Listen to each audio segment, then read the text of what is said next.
노화를 늦추는 방법은 사실 굉장히 다양하긴 해서 이거는 제가 뭐 이렇게 해라 저렇게 해라 정답은 없지만 가장 근본적인 거는 있죠. 여러분들이 각자의 일상에서 좀 적용해 볼 수 있는 부분이 있으면 좋을 것 같아요. 안녕하십니까, 하원장 강동현입니다. 사실 피부과를 와서 시술을 받는다는 것이 우리가 당장 더 예뻐 보이기 위함도 있겠지만 노화 자체가 미의 기준에서 본다면 사실 좋은 것보다는 안 좋은 것에 가깝다 보니까 더 늙지 않게 보이는데 중점을 두는 시술들도 되게 많거든요. 근데 사실 이 노화라는 것은 굉장히 오랜 세월에 걸쳐서 축적돼서 나타나는 것이다 보니까 우리가 나 늙어 보인다 해서 어느 날 하룻밤 만에 피부과에 와서 싹 돌릴 수는 없는 것이라는 건 여러분도 알고 있을 것 같아요. 그래서 피부과에 와서 꾸준히 관리를 받고 하는 것도 있겠지만 장기간에 걸쳐서 일어나는 것이다 보니까 우리 몸과 마음을 더 노화가 일어나지 않게 평소 식습관, 생활 습관에서부터 잘 지켜주는 게 저는 훨씬 더 중요하다고 생각을 하거든요. 그래서 전에 다른 영상에서도 직간접적으로 설명드려 본 적도 있지만 오늘 또 한번 시간을 내어서 우리가 그러면 어떻게 일상 속에서 한 번뿐인 인생에서 좀 더 팍 늙지 않고 천천히 자연스럽게 예쁘게 멋지게 우아하게 나이 들어갈 수가 있는지에 대해서 설명드려보는 시간을 가져보도록 하겠습니다. 절대 어려운 거 알려드린 거 아니니까 오늘도 하원장 설명을 잘 듣고 집에서 하나하나 조금씩 적용을 해보면 좋을 것 같습니다. 그럼 노화를 늦추는 방법이 진짜 확실한 방법이 좋나요?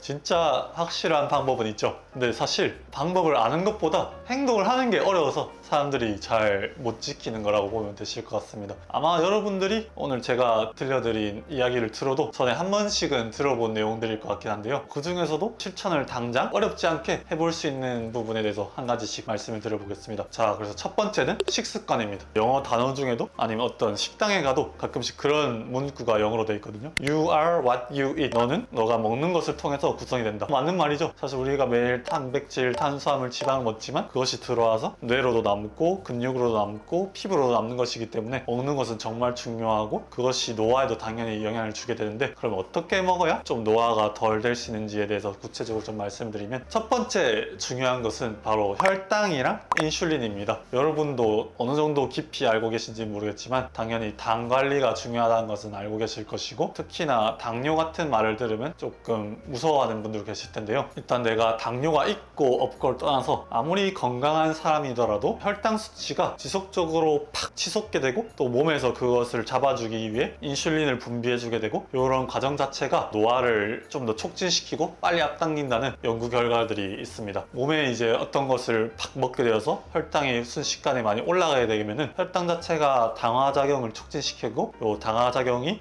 다양한 세포와 조직에 결합해서 염증을 일으키고 산화반응을 일으키기 때문에 이거 자체가 당연히 뭐 한두 번의 에피소드로는 우리 몸에 큰 영향을 주지 않겠지만 이런 식습관이 하루, 일주일, 한 달, 1년, 10년을 거치게 되면은 좋은 식습관 대비 나쁜 식습관이 엄청 큰 차이점을 나타내게 되는 것이죠. 그렇기 때문에 첫 번째로 주의할 것은 혈당 관리이다. 그래서 우리가 밥을 드실 때나 뭘 드실 때 단순 당으로 되어 있는 당은 좀 지양을 해주시고 항상 그렇게 생각해 주시면 좋아요. 내가 이걸 먹었을 때 혈당이 탁 치솟는 일을 만들지 않겠다. 그렇기 때문에 조금 천천히 소화되는 물질을 드셔주신다던가 아니면은 당 수치가 좀 낮은 물질들을 먼저 드셔주신다거나 해서 그런 순서가 있거든요. 채소를 먼저 먹고 지방을 먼저 먹고 단백질을 먼저 먹고 그 다음에 당을 먹어라. 이런 것들을 항상 100%는 지켜주시지 않더라도 일상생활 속에서 조금 의식을 해주게 되면은 이런 행동들 하나하나가 쌓여서 10년 뒤 결과물을 만들 수 있다고 저는 생각합니다. 두 번째는 시중에 유명한 항산화 물질들을 섭취를 해주시면 좋을 것 같아요. 대표적인 예들로 뭐가 있죠? 비타민들이 있고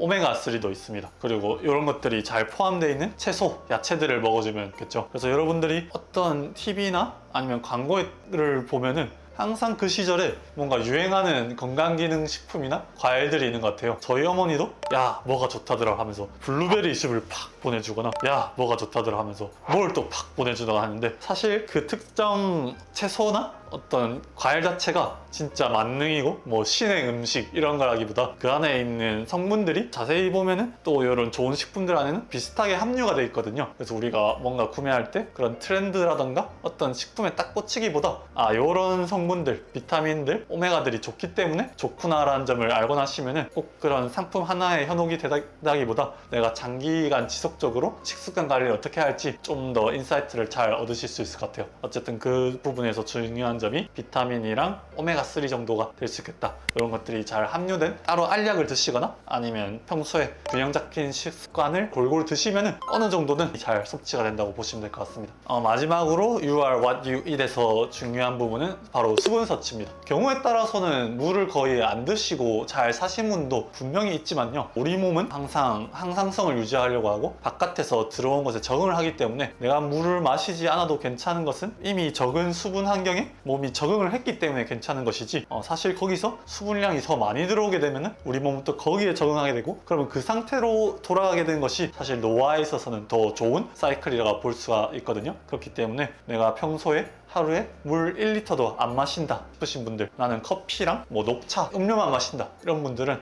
그렇게 해도 큰 불편함을 못 느끼고 있을 수도 있지만 장기적인 노화의 관점에서는 조금 마이너스 요소를 계속 가져가는 것일 수도 있기 때문에 물을 잘 드셔주시는 것을 추천드립니다. 피부에도 좋습니다. 자, 두 번째는 바로 마음입니다. 여러분들이 약간 뭔가 노화나 건강에 대해서 생각하는데 갑자기 제가 마음 얘기를 꺼내니까 조금 당황스러우실 수도 있을 것 같아요. 근데 또 이런 단어가 있습니다. You are what you think. 우리는 우리가 생각하는 대로 살아가게 되잖아요. 근데 이 생각이라는 게 우리는 참 보면은 뭔가 몸과 마음을 이분법적으로 생각하는 경향이 되게 큰데, 사실 이건 하나입니다, 여러분.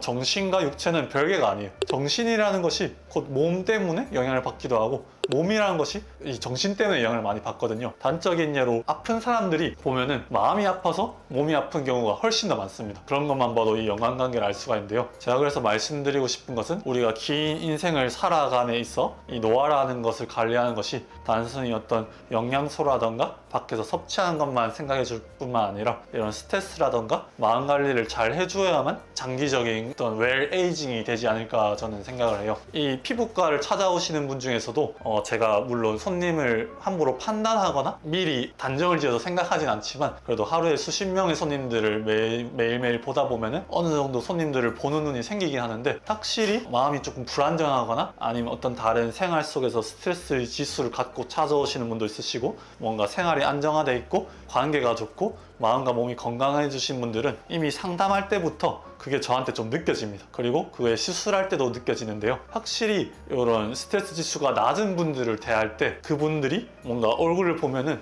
이미 미용이라던가 이런 걸 받지 않더라도 얼굴상이 푸근하고 인상이 좋으시고 노화가 얼굴에 덜 나타나는 게 확실히 느껴져요. 요거는 정말 팩트라고 보실 수 있습니다. 물론 제 경험에 의해서 설명을 드리는 거긴 하지만 어쨌거나 중요한 거는 마음이다. 마지막으로 세 번째로 드릴 수 있는 것은 운동입니다. 이 운동이 아까 말씀드린 모든 것과도 연관이 많이 되어 있는 것 같은데, 사실 운동 안 하고도 잘 살아가신 분들도 많긴 하거든요. 특히 중년의 여성분들을 보면은 원장님 저는 운동을 안 해도 몸이 건강하고 그래도 날씬해요, 이 정도면 괜찮지 않나요? 하시는 분들이 있으신데, 저희 어머니가 딱 그러셨거든요. 근데 어느 순간을 넘고 나니까 배가 푹 튀어나오고 살이 탁 찌고 하는 거거든요. 이게 운동을 해줬을 때 유지되는 몸의 기초 대사량이라는 게 있기 때문에 이것이 유지되지 않는 이상은 어느 순간은 나이빨을 받는 것을 잃어버리는 시기가 분명히 옵니다. 그때 가서 탁 하면은 늦을 수가 있다는 거죠. 그런 측면에서도 그렇고, 사실 이 적절하게 에너지를 소비해주고 뭔가 신경을 쏟고 집중을 하는 것이 우리 몸으로 하여금 마음을 더 건강하게 해주고, 적절한 양의 운동은 이 노화에 있어서도 꼭 필요하다. 그럼 무슨 운동을 할까요, 원장님? 여기에 정답은 없다고 생각하고요. 여러분들이 어떤 흥미라던가 재미를 붙여서 장기간 할 수 있는 것이라면 저는 다 좋다고 생각합니다. 헬스가 될 수도 있고 필라테스가 될 수도 있고, 저 같은 경우는 조금 더 과격한 서핑이라던가 산악, 오토바이에 취미를 두고 있긴 하지만 영상을 보신 여러분들이 매일매일 꾸준히 즐겁게 스트레스를 해소할 수 있는 것이라면 저는 다 괜찮다고 생각해요. 근데 사실 그런 것들은 습관적인 부분이긴 하잖아요. 네네. 그런 거를 다 잘하고 있는데도 사실 노화를 늦출 수는 없잖아요. 네네네. 그럴 때는 좀 병원을 찾게 되는 경우가 많은 것 같은데, 그쵸. 네, 병원에서는 그럼 어떤 방법으로 노화를 늦추는 방법들이 있을까요? 노화를 늦추는 방법은 시술적으로도 굉장히 다양하긴 해서 이거 받으세요 딱 이렇게 말하기에는 어려운 감이 있기 때문에 약간 좀 범주를 나눠서 설명을 드려보면 좋을 것 같습니다. 일단 가장 근본적인 거는 리프팅 시술이 있죠. 어쨌거나 어떤 노화든 간에 공통적으로 얼굴이 처지고 힘이 없이 탄력을 잃기 때문에 이 중령의 방향대로 떨어진 건 마찬가지라 반대 방향으로 올려주는 것이 중요한 것이고, 그것을 해결하기 위해서는 수술적으로 거상을 하는 방법도 있을 것이고, 아니면 수술과 시술의 중간격인 어떤 실리프팅 같은 것도 있을 것이고, 아니면 정말 피부과 뿌띠 시술 같은 레이저 리프팅 같은 경우도 있는데, 이런 거는 여러분들의 시술에 대한 부담감이라던가 아니면 비용에 대한 부담감 이런 걸 잘 고려하셔서 분명히 본인 수준에 맞는 시술들이 있을 거거든요. 그걸 골라서 받아보시면 좋을 것 같습니다. 그 다음에는 단순히 이런 리프팅 말고 얼굴에 좋은 항산화 물질을 넣어주는 스킨 부스터 시술들이 있는데요. 대표적인 예로 재생 물질을 넣어주는 리쥬란이라는 시술도 있고, 아니면 잃어버린 콜라겐을 다시 되찾아주는, 그러면서도 볼륨을 조금 강화시켜 줄 수 있는 주베룩이라던가 레디어스 같은 스킨 부스터도 있습니다. 이것도 종류가 좀 다양하고 직접 얼굴을 보고 말씀을 드려야겠지만, 단순히 리프팅 위에 얼굴을 조금 장기적으로 늙지 않게 해주는 스킨 부스터도 있다라고 말씀을 드릴 수 있을 것 같아요. 그 다음으로는 조금 대중화는 되지 않았는데 줄기세포 시술이 있습니다. 잘 모르시는 분도 한 번씩은 들어보셨을 거고, 우리나라는 아직까지 제도적인 그런 규제가 있긴 하지만 또 그런 규제가 좀 덜한 나라에서는 많은 분들이 받고 있는 시술이긴 한데요. 뭔가 확 좋다, 이런 것들이 어느 정도 밝혀진 바는 없고, 공급 자체가 활발히 이루어지지 않다 보니까 시술을 받았을 때의 비용이 일반적인 대중이 생각하는 비용보다는 되게 비싼 편이긴 해요. 그래서 지금까지는 조금 여건이 되시는 분들만 아름아름 받는 시술이긴 한데, 제가 간접적으로 들어본 바에 의하면은 당연히 진시황이 찾는 그런 불로초 같은 시술은 아니다 보니까 요거를 받는 분들이 영생을 얻고 이런 건 절대 아니고요. 꼭 이거를 못 받는다고 해서 내가 더 노화가 된다, 이런 쪽으로는 특별히 생각해 주실 필요는 없을 것 같습니다. 이것도 어쨌거나 이런 방법도 있고 여건이 되는 분들만 받는 상황인데, 조금 더 기술이 보편화가 되고 규제가 풀리면은 많은 대중들이 접할 수 있지 않을까, 이렇게 생각을 하고요. 그 다음 또 수액 치료가 있습니다. 우리 몸에 항산화에 도움이 되는 많은 성분들을 넣어서 몸에 도움을 주고 이 혈액을 좀 교환해준다, 이런 표현들을 쓰더라고요. 나쁜 피를 조금 걸러주고 좋은 피를 넣어준다, 이렇게 얘기를 하고, 어떤 필터를 달아서 마치 투석을 해주는 것처럼 그렇게 시도를 해주는 항노화 영역의 치료도 있긴 한데, 이것도 제가 직접적으로 경험한 바는 아니지만 아직 대중화된 영역은 아니다 보니까 비용은 좀 비싸고 좀 특수한 영역의 치료라고 하는데, 이것도 아까 말씀드렸던 줄기세포와 마찬가지로 대중화가 될 날이 있지 않을까 싶습니다. 네, 오늘 영상 노화에 대해서 다뤄보았는데요. 사실 영상 보는 분들의 탈할은 그러실 겁니다. 좋은 말인 건 알겠는데 실천하기 어렵다, 실천을 못하다 보니까 늙은 거고, 그래서 피부과를 와서 받는 거 아니냐, 이렇게 말씀하시는 바가 많은데 100번 공감합니다. 당연히 그런 경우도 오셨을 때 성심성의껏 시술을 해드리고 더 좋은 얼굴을 갖고 기쁨을 얻게 되겠지만, 그럼에도 중요한 것은 이렇게 항노화의 본질적인 부분은 생활 습관에서 오랜 기간 축적돼서 나오는 것이고, 그렇기 위해서는 몸도 중요하지만 마음가짐도 중요하다 라는 멘트로 오늘 영상을 마무리해보면 좋을 것 같습니다. 네, 이상 하원장이었습니다. 감사합니다.